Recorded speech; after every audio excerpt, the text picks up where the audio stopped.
everyone. Welcome back to the Pretty Powerful Podcast, where I'm your host, Kendall T. Johnson, better known as Kendall the Master Stylist. I have an amazing guest here on today. We'll give you a little bit of how we met, but first, I just want to say, just from the very first day that I met her, she was a plethora of knowledge. I'm one that I connect with people off of their energy. And we instantly connected because if you know me, you know I've struggled a little bit, in the dating world and just a whole bunch of different toxicity in my life. And so she came into the salon one day and we just instantly connected. And every single time that I serviced her, she just drops so many nuggets and it really penetrates, right? We always get into those deep conversations. And so without spilling all the beans on how important she is and what she does to add value into the world, I'm just going to introduce to some Miss Shuniqua. How are you?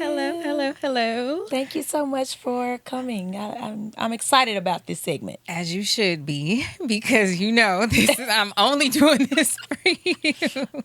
Only doing this for you. But Well, yeah. it means a lot because I know, in these types of spaces, you just like, no, Kendall, no. Mm-hmm. And so thank you so much for taking time out of your busy schedule to add value to my particular audience. And I would say to, a new audience for you. Sure. So if you will, just kind of give a backstory of who you are, what you practice, and just some insight about your day-to-day life in that particular world. Okay. My name is Shuniqua Ortiz, and I am a licensed professional counselor here in the state of Texas.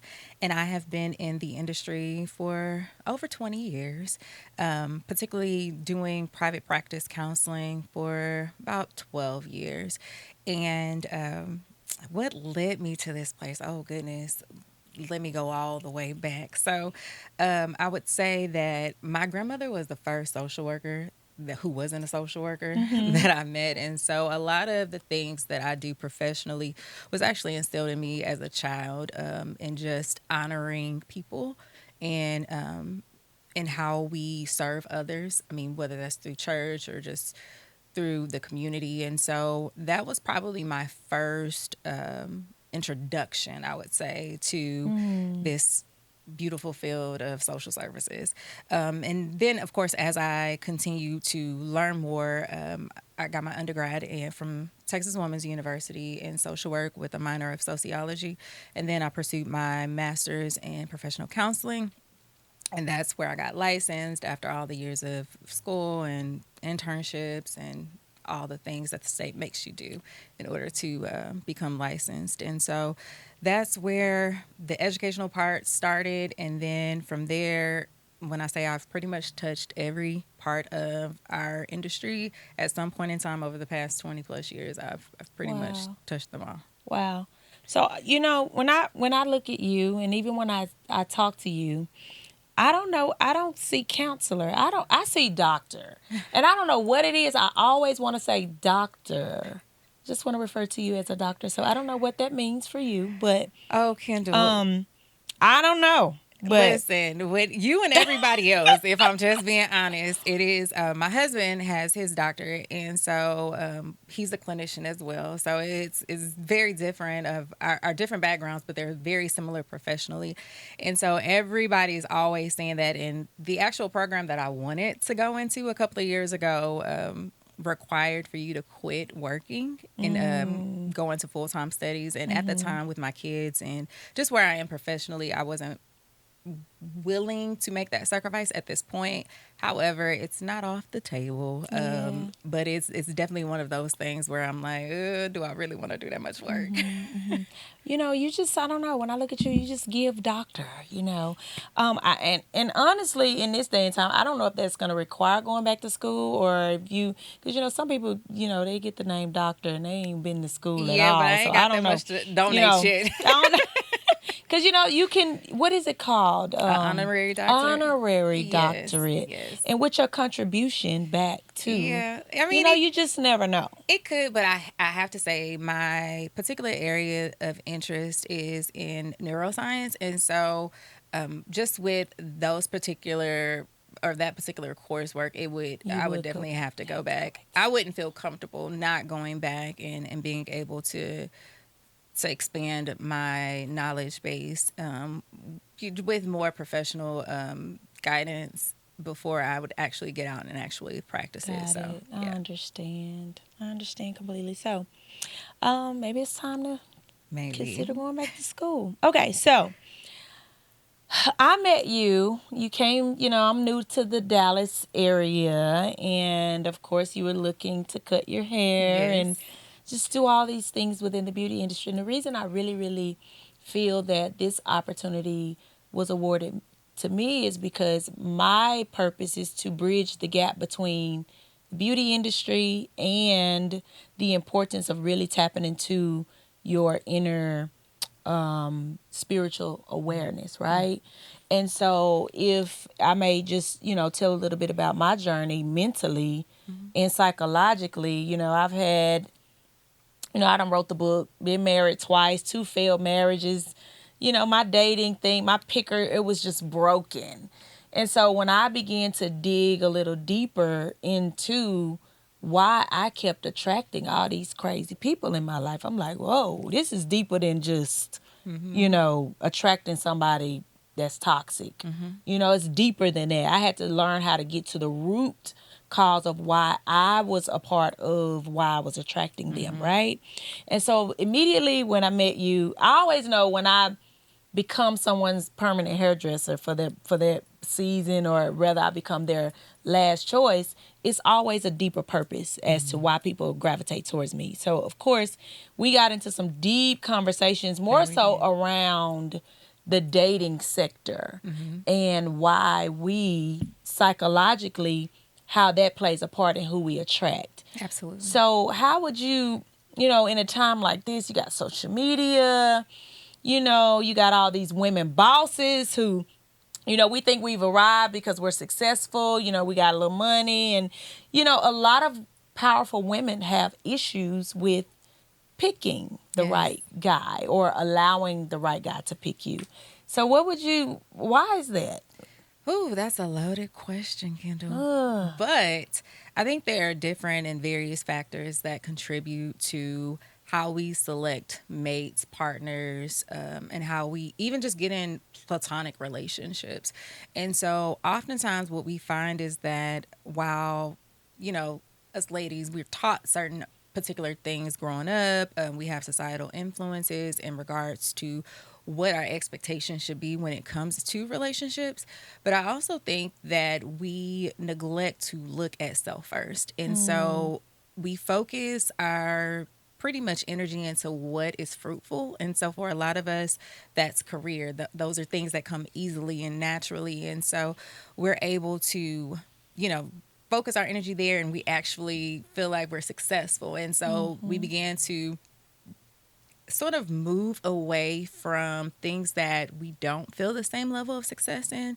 And sometimes that's the inner work. And oftentimes we don't realize how patterns and behaviors are developed, of course, from childhood. And for me, it's even going back through epigenetics, meaning what has historically happened in your family in regards to decision making. And oftentimes those behaviors are genetically in us. Not all, I mean, we have that nurture versus nature argument. However, we have to look at the contribution of both.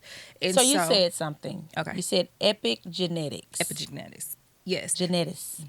Genetics. Yeah. Okay. Can you really, like, for our audience, can you break? I know what it is because I've done work. But what about someone who's looking at this particular segment and they haven't did any work? Okay. But they're just fed up and they have pretty much became codependent anorexia, which is basically you've had so many horrible relationships that you just be like, you know what? No, I'm not gay, but I don't want to date anymore. I just want to be by myself. I'm happy with my money. I'm happy with my life by myself. I never ever want to date or marry again. Okay. And it's one thing to arrive at that conclusion through reflection and understanding what your desired outcomes are. But I think a lot of people arrive at that decision prematurely without giving themselves permission to acknowledge what it is that they truly want. And so many times when I have somebody sitting across from me, and we'll get to epigenetics in a second, the truth is we're communal creatures, right? As humans, we're meant to be in community with one another, whether that's, like I said, platonic or in an intimate relationship or whatnot. And so oftentimes when we close ourselves off from natural relationships, it's because of trauma. We've experienced something, like you said, failed, or what we perceived as failed relationships, that pretty much taint us, or our idea about what's for us. And so instead of using those as, I guess, growing opportunities, oftentimes we just allow them to be the measure of success.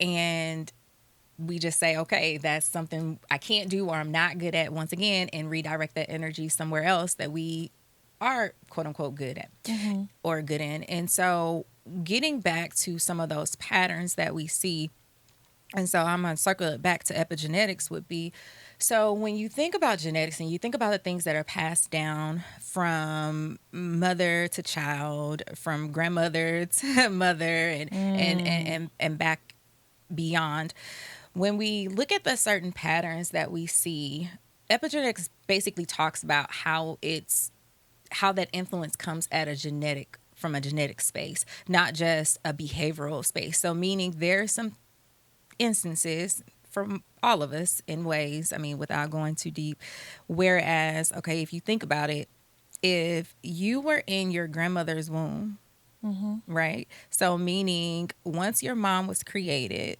all her eggs were present before she gave birth, right? So technically you were there too. You just didn't know you were there, right? And so whatever traumas grandma was dealing with, mom became exposed to, thus you became exposed to.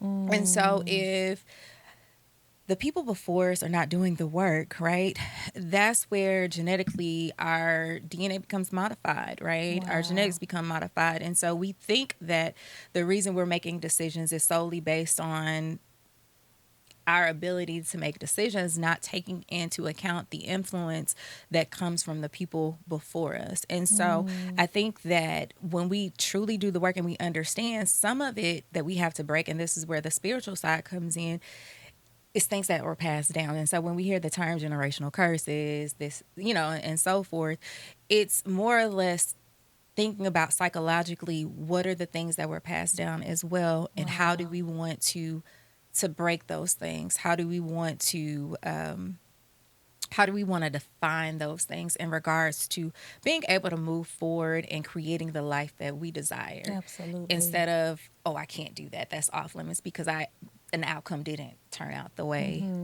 I wanted it to. Wow, that was so powerful. Thank you for explaining that, because some people that may not have done some work may not really know what epigenetics is, right? Yeah. And so even in my journey of learning who I really was outside of what I was taught as a child, what I saw, I'm that grandchild. I'm that child that's going to go back and ask grandma all the hard questions. Right. And it was just that burning desire that I had to become better, right? And I feel like one has to have that burning desire, after experiencing 2 failed marriages, 1 failed marriage, and then trying to do the work, because we're told or we're taught in church that we're overcome by the words of our testimony, right? If you just tell it, get it all out, boom, you good. Well, after I moved to Florida, after I wrote the book, after I captured the attention of thousands and thousands of people, I was yet in another marriage that where I would be abused again. And so shortly lived, I got out of it and I was like, okay, what is it about me that I'm not getting? And I learned in therapy and just going to healing retreats and doing all that work, like I learned that my life was really a lie. Like everything that I thought I was supposed to be doing, or everything that I thought life was, it was no more. And so I had to unlearn and relearn who God has called me to be, right? And so just learning, you know, my grandmother allowed her husband to cheat on her, allowed her husband to verbally, physically, mentally abuse her, watching my mom be physically abused, Yeah. and then looking at all the women in my lineage, rather they were married or single, Yeah. still not be treated right by the men that they Absolutely. chose. And so I learned that, okay, this is a generational pattern. Generational curses really don't exist. This is a pattern It throughout is. my lineage that I have to break. Yeah. And I think there are things that I don't want to, like, I don't want you guys to take this the wrong way, because everybody's in their different places in their processes. Yeah. And so somebody will look at you and say, oh, she's arrived, or I don't have this. And I think there are things that we do have to take into account. At least you had a grandmother who was willing to talk to you. Some people don't have that, you know what I mean, in regards to doing their discovery work, them being able to have access. I mean, those that are adopted, maybe those who are estranged from their family, there it could be separation, permanent separation through death, in other ways, right? And so I think we have to be careful sometimes in regards to looking at other people's journey and wanting to apply what they did and how they went about theirs to our journeys, because everybody's journey is different, right? And it's Absolutely. not a linear process. Yeah. And so when people will look at you and be like, oh my gosh, you got it together, so and so this and blah blah blah this, and I'm gonna do it just like Kendall did it, you know what I mean? And it's one of those things where it's like, yes, use her as inspiration to work your own journey, because if they try to emulate what you did, it's not going to work for them. It's not their Absolutely. journey. And so when we look at patterns, right, and we look at habits, and like you were speaking, the generations prior to you having gone through particular things and traumas and abuses, it was the lack of exposure of somebody teaching you how to do it properly. You know what I mean?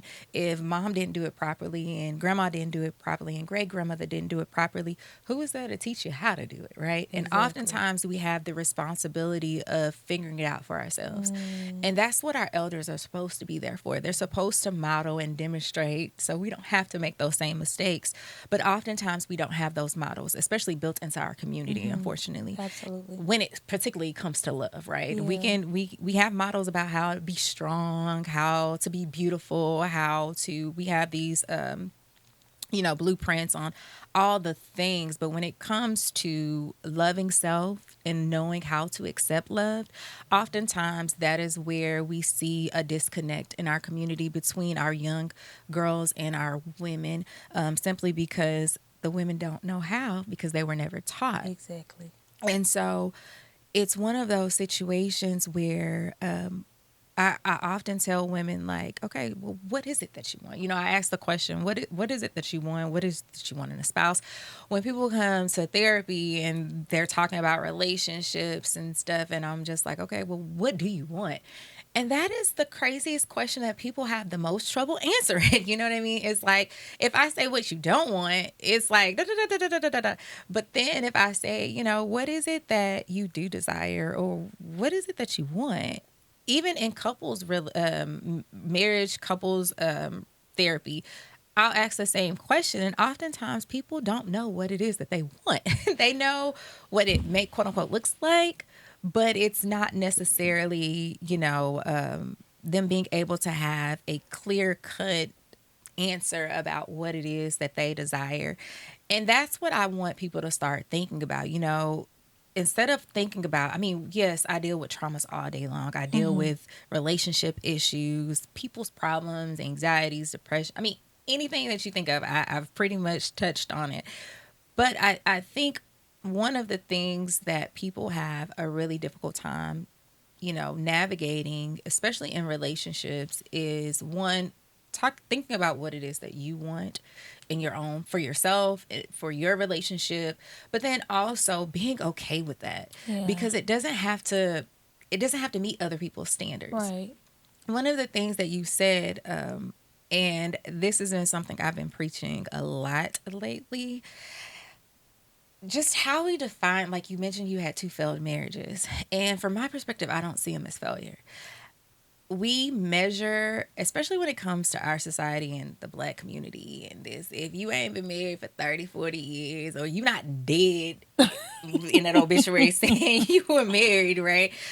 It was a failure, but I don't see it that way. I actually see it as it was a success, because it allows you to learn whatever it is that you needed to learn, whatever it is that you needed to go through. Not saying that you had to go through that. I mean, I believe there are different routes to get to the same destination, right? However, it was a path that you chose, right? And so just because it wasn't lifelong, whatever that means to you, doesn't mean that it was a failure. And I think we have to stop measuring success based on quantity versus quality. So meaning, just because the relationship didn't last forever doesn't mean that it was a failure. It meant that it lasted for the period in which it was supposed to. And so, Teach, honey. right? Teach. Like, even in friendships, right? I know, having a best friend, right? We think those are supposed to last forever. And so we get this idea in our minds that everything's supposed to last forever, when in reality, nothing lasts forever. That is so good. Thank you for, listen, you changing my vocabulary. I teach how to speak, and we speak things into existence, but thank you so much for changing my perception on the 2 marriages that I had prior. And you're absolutely right. It taught me so much, not so much as about them, but it taught me so much about myself. Yeah. And that was just a part of my journey, because had I not experienced those 2 marriages, I definitely wouldn't be who I am today. So thank you for changing my perspective. But to bring it back around to people knowing what they want, I think this is so much needed, to bring more awareness as to what is it that you want. And so I'm reminded of my mentor, God rest his soul, Mr. Bob Proctor, changed my life. Yeah. He introduced me to the book Think and Grow Rich, and I think I brought the book with me today. Love it. He introduced me to that book, and what most people don't know is what they want. And so how do you arrive at this place of success unless you know what you want? And so what he taught me, what that book taught me, is to figure out what it is that you really want. And in me figuring out exactly what I want without even doubting, without no thought of lack or what I don't have or what's not today or how, or I know exactly what I want down to the details of how many and the quantity and how, and I know that, but most people don't. And so how would you relay a message to our audience? How do someone come up with how do they figure it out? Yeah, how do they figure out what they really want when nobody asked me what I wanted until I met Bob Proctor? Nobody personally said, what is it, Kendall, that you really want? Yeah. And when he asked me that, I had to really, really think. And as I evolve, what I want changes along the way. I hope so. Oh, absolutely. I hope so. But you're absolutely right. Most people don't ask that question. And once again, when people are asked that question, they typically stumble. And one, I want people to feel comfortable stumbling, right? It's okay if you don't know how to answer the question, right? Take some time to reflect, to figure out what the answer is for you. You know what I mean? And I think it's one of those things where people feel pressure to, I got to be able to answer it right now. And so they try to fill that space instead of sitting in silence, and allowing it to sort of marinate and for them to ruminate on it, to be able to actually figure out what it is. And one of the ways in which I like to, some of the exercises I take my clients on, is going back to childhood and sort of removing all these layers and filters and all the things that we've accumulated as we've grown up, and going back to that innocent space of being able to be creative, right? As we grow and develop and take on responsibilities and kids and spouses and businesses and all the things, it removes us from our creative selves when it comes to us, right? Because we become what people expect of us. We become what it is that we need to be in order to fulfill the responsibilities that we have.